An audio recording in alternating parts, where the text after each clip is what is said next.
Okay.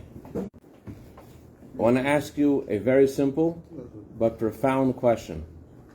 Do you sleep well? Yes. Well means without any fear. I want to share with you a moment in the Rebbe's court in 1974. It was shortly after the Yom Kippur War, and the aftermath of the Yom Kippur War created a lot of tension in Israel. And there was a lot of fear, a lot of anxiety, a lot of confusion. And the Rebbe spoke, it was actually tonight, right before the month of Av begins, leading into the 9th of Av. The Rebbe spoke about how the reason we came into exile wasn't because of the might of the Roman army, it wasn't because of the advanced weaponry of the Babylonians. The reason we were in exile was only because of our shortcomings, because of our mistakes. But in the absence of our shortcomings, all the armies in the world, all the Gentiles in the world, could not hurt one single Jew. All their might couldn't hurt a Jew. Why not? The Torah says about the Jewish people, Hein Am Levadet Yishkein. They are a nation that dwells alone. That means that we're not in the same realm as nature, not in the same realm as the Gentiles, even though the Gemara says we're like one sheep among 70 wolves, and even though there are a lot of anti-Semites out there, but a Jew is Hein Am Levadet Yishkein. We are completely above the nations of the world. And the Torah says why? The Torah says, I see them from mountain peaks, I see them from hilltops. Mountain peaks refers to our grandparents, Abraham, Yitzchak, and Yaakov, Abraham, Isaac, and Jacob. And the hilltops refer to our matriarchs, Sarah, Rivka, Rachel, and Leah, Sarah, Rebecca, Rachel, and Leah. When you could see in a Jew his connection to Abraham, Yitzchak, and Yaakov, to his grandparents, to her grandparents, so the Torah says about a Jew, when a Jew is connected to his grandparents, we have to have absolute security in the hands of Hashem. Our differences actually makes us stronger. We have to feel, although there's a lot of uncertainty in the world, a Jew has to feel absolutely calm and certain knowing he's in God's hands. And actually the fact that we walk around with a kippah, with a mezuzah, with tzitzit, giving tzedakah, taking time to daven, eating kosher food, all the things that make us different than everyone else, the fact that we are connected to our grandparents, we're on mountaintops, we're on the hilltops, that actually that's our strength. That gives us power. That's why we're Am Levadet Yishkein. We are a nation that dwells alone.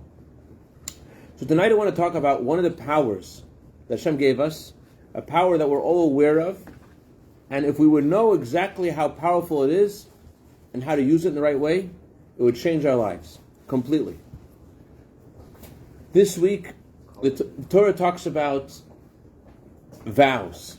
The name of the Torah portion this week is the leaders. It's called the leaders. Why is it called the leaders? Because the Torah portion is addressing the leaders.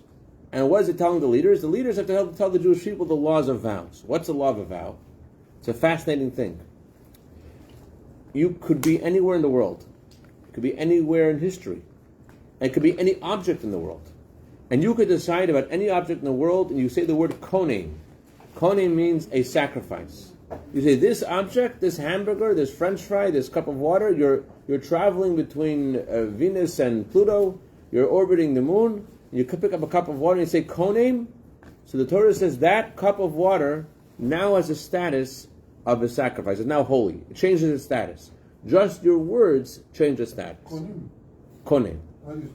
Kuf vav nun shlosman. Our words are very powerful. They can create something holy and something that wasn't holy before. And once you say that, you're not allowed to eat it, not allowed to use it. It's considered holy. It's a different status. You changed it with your words. You made it to be holy. And the truth is, all the time, we don't even realize we're making vows. Throughout the day, people ask you, hey, you want to come over for dinner? And you say, I asked someone actually today, if he wants to come over for dinner. He's like, I don't know. It depends. He said, what does it depend on? I'll tell you tomorrow. Can I tell you tomorrow? I said, you can tell me today. He's afraid to commit, which is good, because, when you say something, it should be real. But Emmanuel Futafas used to joke about the Jews of Odessa. The Jews of Odessa, they had a hard time promising anything. But if they promise something, You knew for sure it was a lie. So that's why on Rosh Hashanah, Yom Kippur, we make an announcement. And it's something that women should do too. We make an announcement on Yom Kippur. Any vow I take throughout the year, it should not have value. We should always say Bli Neder anyways. It shouldn't be it shouldn't be a vow. Like if you decide you want to give charity a certain amount of money, and you decide in your mind, that's something you have to fulfill. There's details in Code of Jewish law about when a vow is a vow and when it isn't a vow. And just all the things we say, Aganu, I promise, I will, we don't realize we're taking vows all the time. And those vows have a major impact on the things around us. You decide something, and it's interesting, even before bar mitzvah, usually the power of words, the power of the Torah's attributing to a man or a woman is when they turn bar mitzvah, bas mitzvah, with vows, it's even younger than bar mitzvah. In exile, around the world, in history, any object, you have the power to connect that object to the holiness of Hashem, to its divine source. So it tells us a lot about our words. There was a king named Yehu. Yehu was anointed by the prophet Elisha. He was living at a time when there was a lot of idolatry in the world. There was a king before him named Yerovam ben Nevat, who was one of the greatest villains in history. And he is considered the top of the top 10 villains in history. And he made Israel full of idolatry, specifically serving an idol called Baal. And when Yehu came, he was fulfilled a great godly mission that Elisha entrusted him with, which was to destroy all the idol worship. And he had this tactic. His tactic was this: everybody, we're going to have a big celebration for the idol Baal. Everybody get together. We're going to have a big party for the idol.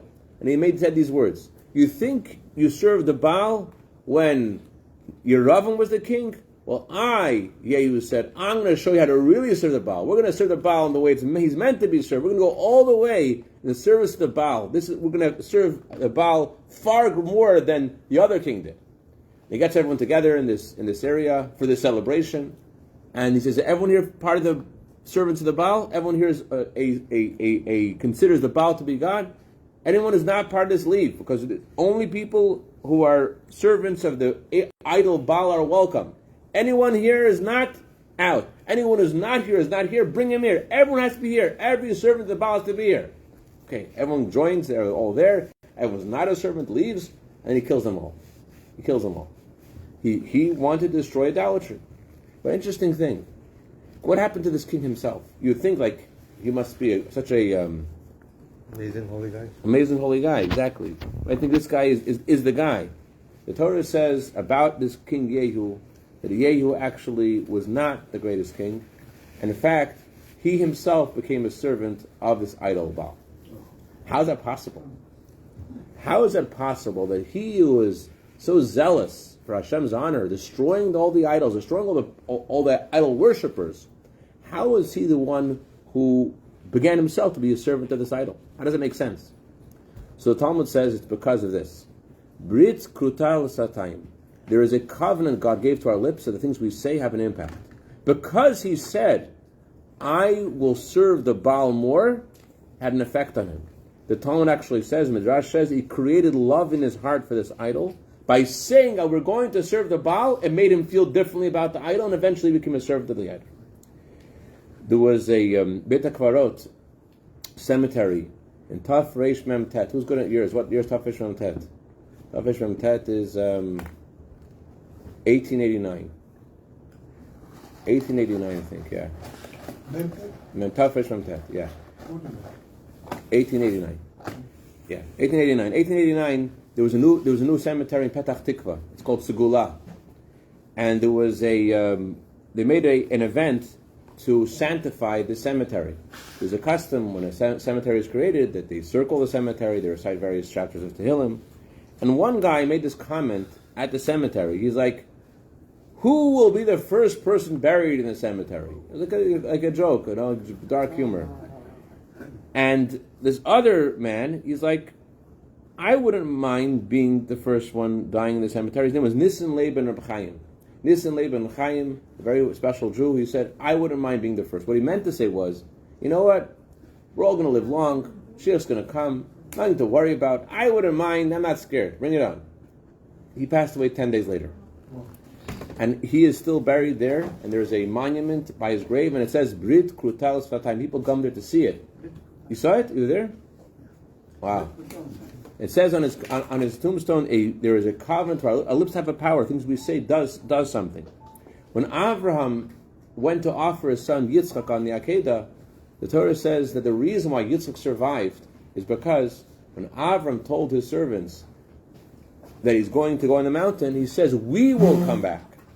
Why do you say we will come back? He's going to offer Yitzchak as a sacrifice. The reason why there are Jews today, the reason why there's a Jewish people, is because Avram used the words, we will come back. And we don't know what he was thinking. Avram was a prophet of Hashem. Maybe he himself didn't know what he was thinking, because what he was saying. Because a prophecy, one of the lowest levels of prophecy is to say something and not know what you're saying. So we don't know if Avram knew, didn't know, but he said the words, we will come back, and that was a prophetic because he came back with Yitzchak.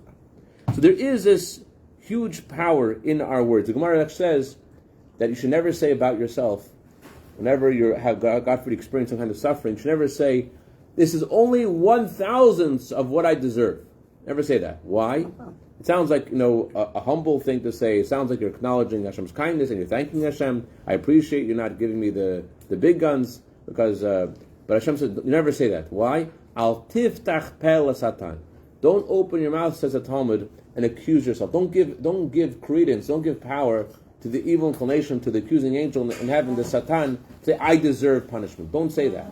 There is an angel like that in heaven. Don't give him power. Don't embolden Hamas in heaven. Don't say, I deserve much more punishment. Don't say that. So what exactly is this power? Why do our words have such power? The Torah says that when God created Adam, he imbued in Adam a spirit of life, and Adam became the nefesh chaya, became alive. What does Unkelos, the Aramaic translation, translate the words spirit of life? Get this. What's the meaning of a spirit of life of a human being? The ruach memalala, to a spirit that can speak. The Torah says, what's the meaning of a human being alive? It means we could talk. Now you'd think that our thinking, a person who's able to think, that's what distinguishes him. The Torah says no. What's unique about a human being is that he could talk. Our ability of speech is the highest power that God gave man. There are 4 categories in creation: the inanimate, vegetation, animal, and human. The unique power of a man, the unique soul of man, is expressed in our power of speech. The Zohar says in many, many places, Malchut Peh. As we were discussing last week, there is a great power of sovereignty in the mouth. This guy comes to Israel, and he sees this apple tree. So he's like, it's an apple, it's full of apples. No one would mind to take an apple off the tree. Takes an apple off the tree. Another guy's like, hey man, that's not your apple. That belongs in that tree. He's like, dude, it's a whole tree. It's one apple. What's the big deal? He's like, dude, what do you mean, dude? It's not yours. And he starts telling him, and the guy's like, he makes a bracha, baruch creates, takes a bite, and he's like, dude, you can't do that. Why not? He starts telling him, well, it says in the Torah, you cannot steal. And Maimonides says it applies even to something which is not worth a prashava pruta, even a minimal amount of something is a biblical prohibition. It goes on and on and on, and saying why it's terrible. And the guy's like, wow, Israel, what a great country. We get to have the fruit of the land, and we get to hear words of Torah while we're eating.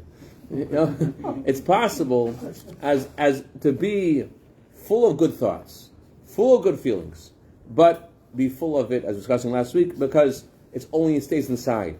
What makes a difference between impact and non-impact is our ability to speak, to bring out, to communicate what we have inside of us. Without the power of speech, without our power to impact the world, we're not malchut. We're not leading. We're not impacting. We're not fulfilling the reason why Hashem put us in the world. That's why Hashem describes a human being. What is a human being? A human being is a power of speech. Not just he could think, not just he could feel. That's not worth anything if he doesn't cause an impact in the world. The Rabbi put it this way.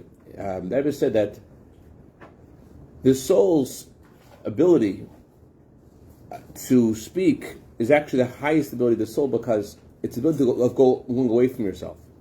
Every other ability of the soul, the power to think, the power to feel, all the other powers of the soul are about they all trace back to our ego. They all trace back to our sense of self. Speech, communication is speech is the ability to go out of yourself, to connect with someone else. It's not limited to being inside of yourself. Speech is the ability to go outside of yourself, to connect with someone else. That's why it's considered the highest power of the person. That's why Uncle says that's the definition of human being. Now, although King Solomon knew the language of the birds, the language of the trees, so why are we saying only people speak? But the language of animals is different. Animals just speak an instinct. When animals make various sounds, the animal sees something, it's like a robot. It's just reacting to whatever it sees, whatever it feels. It's not only human being. Their words don't have any real value of expression of self. A human being, they can choose to decide what they want to affect, what they want to impact, what's going on inside them. They could share, they could bring that out. The Sefer HaChinuch says that you're not allowed to, God forbid, curse anybody, even if they're not around, and even if they'll never find out about it. Why? Sefer HaChinuch says, even though the guy does not hear the curse, nevertheless, says Sefer HaChinuch, there's a power in your words. You cannot unleash the power in your words in a negative way. So this is the reason why our words are so powerful, because they come from the malchut, they come from the power of the soul of impact. The Gemara says a story about Rabbi Yochanan and Zakkai. Rabbi Yochanan and Zakkai were sitting together with two other students, and they were discussing along the Gemara about harvesting grapes versus harvesting olives. Talmud says when you harvest grapes, you have to make sure the vessels you're using are pure. When you harvest olives, they don't need to be pure. So one of the students says, why don't the olives need to be pure? One student said. The other student says, why is it okay that they're impure? Their teacher, Rabbi Yehuda Nasi, he said, this guy who said in the positive way, he said, why don't they need to be pure? Instead of, why is it okay to be impure? He used the negative word. He said the guy who used the positive word, that guy will be a great leader of the Jewish people. And Rabbi Yochanan Zakkai is the reason we have Torah today. The Gemara says if it wasn't for Rabbi Yochanan Zakkai creating the yeshiva in Yavna after the destruction of the temple, there wouldn't be Torah. So what created the Torah? It was his precision on using pure speech. If it says in Gemara, the Mishlei, it says, our life and death is in the hands of our tongue. This week, I wouldn't believe it, but it happened to me a few days ago. I was at this event, and this guy comes over to me, and he's like, I used to go to shul. I don't keep Shabbat, but I used to go to shul. I was trying to tell him that he should try to meet someone, get married, and in order to figure out how to connect them to someone else, I asked him, are you up to keeping Shabbat yet? He says, that's my problem. I used to go to synagogue, and I stopped. Why did I stop? I don't keep Shabbat, he says, but I used to go to synagogue. I used to go to shul on Shabbat. Until the guy walks over to me in the shul, one of the people that run the shul, he says, you know what, you really shouldn't come to our shul on Shabbat, because you're ruining the mazal, you're ruining the energy of our shul. Because since you don't keep Shabbat, it takes away, it tarnishes the purity of the shul, and whenever you're not here, it's much better, so please don't come here anymore on Shabbat. Can you imagine? And I know the guy who said this. He told me, he told me, I knew right away who it was. And I can promise you, the guy who said it is not a bad guy. He sounds like a rotten guy. I know he's not a rotten guy. He's not.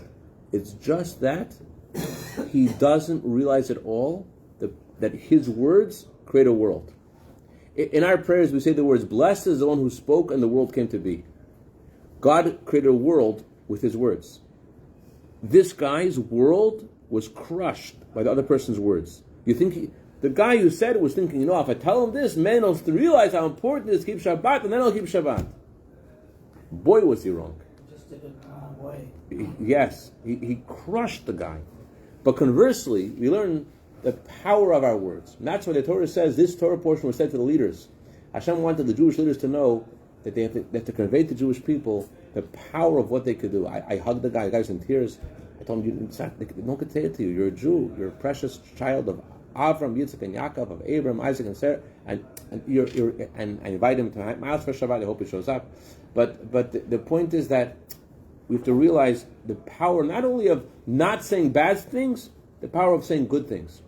We read in the Torah a few months ago about the Metzora. Metzora is someone who is punished because he spoke bad about people. One is the ways he becomes healed is we take two birds. One bird is slaughtered. What happens to the other bird? Anyone remember? Dip it in the water of the And then? the blood, And then? cast it away. Cast it away. Let it go free. Exactly. What's the deal with the two birds? The Zohar says just like our words could destroy, our words can give life. And if a person doesn't give life with his words, the Zohar says it's tantamount to also destroying. So just like the Metzora has to do teshuvah and has to stop saying bad things, that's why one bird is killed, representing the ending of the bird's chirp while they say things that don't, speaking about things that don't need to be said. The other bird should be let go free. Torah is saying, open yourself up. Don't be so stingy with your words. Open your mouth and say something good and lift another person up. You don't realize with your words what you could do. One of the greatest Torah giants, the last generation, his name was Isser Zalman Meltzer. Isser Zalman Meltzer is a Sefer Evan Azal, studied in all the yeshivas today. He went to the yeshiva in Volozhin, and he was very poor. He didn't have clothing like everybody else had. He was very, very poor. And he was embarrassed about the fact that he looked different than everyone, and he was very gifted, but he felt like he's a shalmazel. And so he was going to leave the yeshiva. Before he left the yeshiva, a guy walks over to him. His name was Rabbi Zelig Reuven Bengus. He says, "Oh, hey, Yeshua Zalman, let me tell you what happened today. Remember you asked a question at the class that the Rosh Hashiva gave? You asked a question on the class, when the rabbi was giving the class?" He said, "Yeah.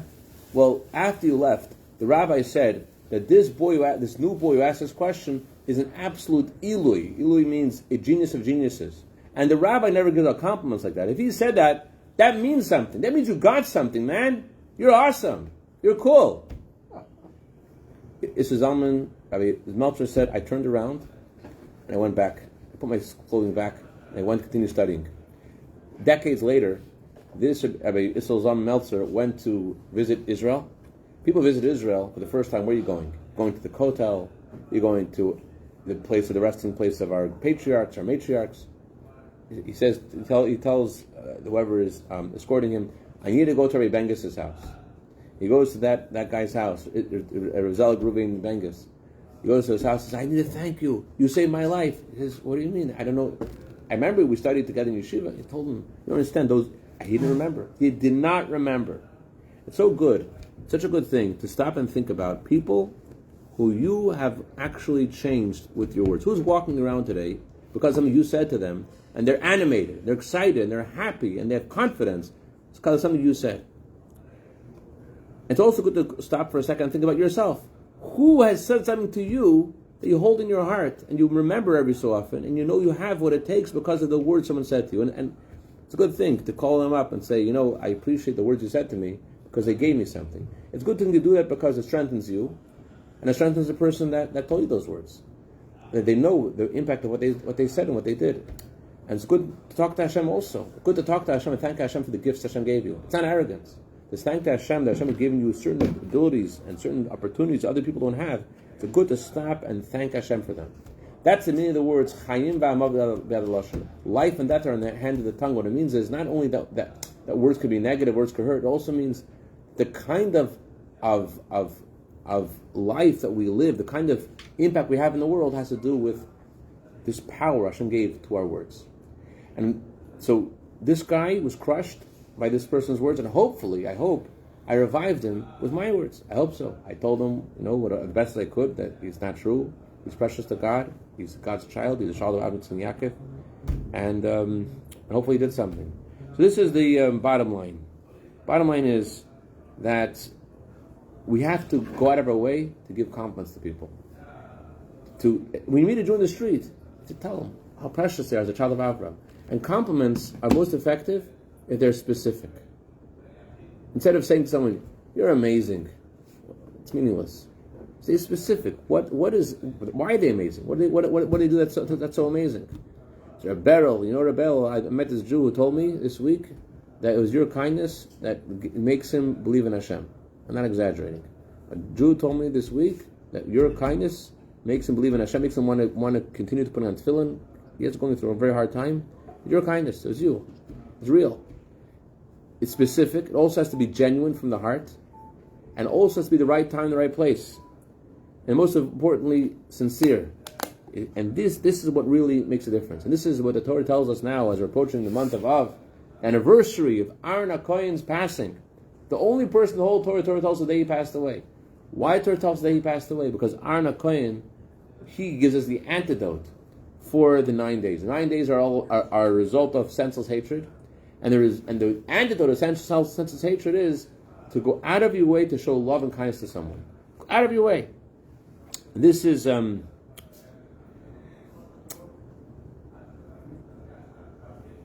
especially relevant this Shabbat. The last time the Rebbe spoke on this Shabbat, the Rebbe spoke about how it's not just about fixing an issue. In other words, we have to love for each other because our grandparents didn't love each other and they destroyed the temple. We have to show love. We're so close to coming Mashiach, the Rebbe said. We're going to taste the love of the coming Mashiach. Instead of just trying to fix the problem of hatred, we're already now in a time. The 42 journeys our people took in the desert are analogous to the oldest stations of history. From Egypt to Israel is analogous from Egypt to Mashiach. And we're already now by Mashiach.